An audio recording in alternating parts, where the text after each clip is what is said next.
정치일학입니다. 오늘 오전 0시부터 제66대 조국 법무부 장관 임기가 시작되었습니다. 바로 조국 법무부 장관의 시간이 시작되었다는 말이죠.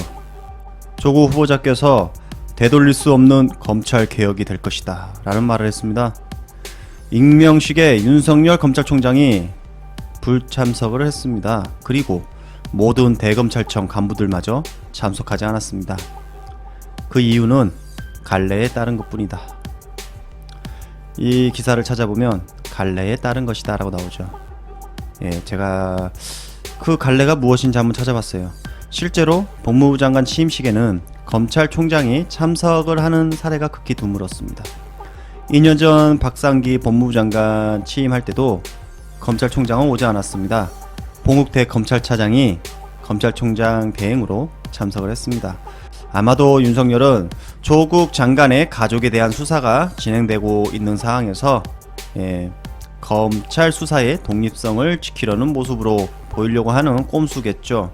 법무부 장관 취임식 1시간 전에 앞서서 박상기 전 장관의 이임식이 열렸습니다.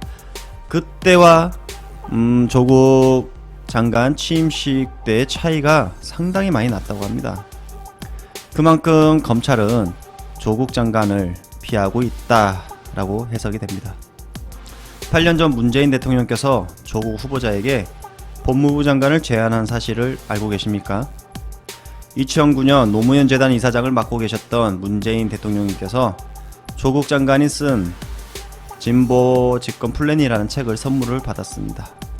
그리고 문재인 대통령께서 책을 읽으시고 책에서 제시하는 개혁 과제를 매우 높게 평가를 했다고 합니다. 2년 후 2011년 토크 콘서트에서 사회를 맡은 조국 후보자께서 문재인 대통령님에게 이런 질문을 합니다. 대통령이 되시면 법무부 장관을 누구를 임명할 생각입니까? 라고 조국 장관께서 물으셨다고 합니다.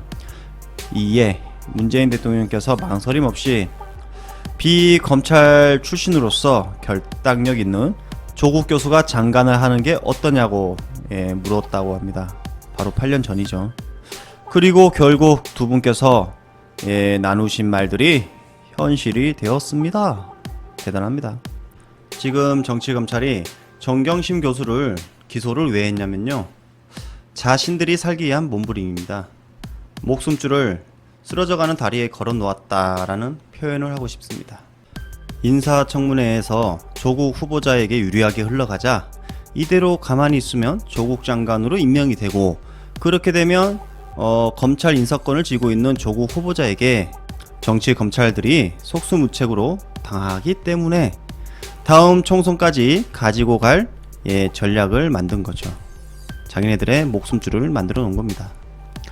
그러면 이제 야당의 도움도 계속해서 받을 수 있게 되는 거고요. 조국 후보자 성격상 꼼수를 부르지 못합니다.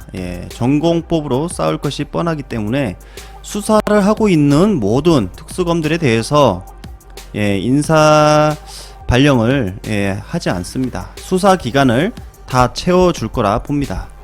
중간에 인사 발령을 시키고 수사하지 마라 이렇게 애압을 넣으면 조국 후보자에 대한 청렴함이 맞지 않으니까요.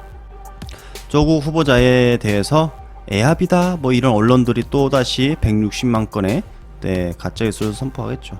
뿌리겠죠.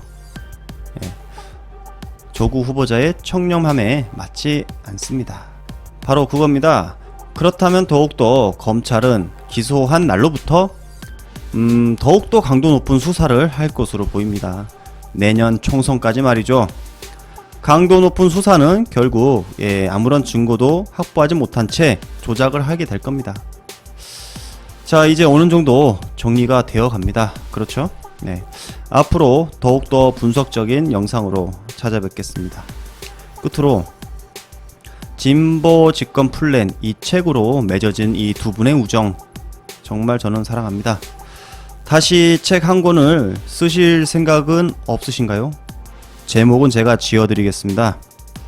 평생을 진보 앞에 서서 평생 진보 집권 플랜으로 다시 책 한 권 써주세요. 감사합니다.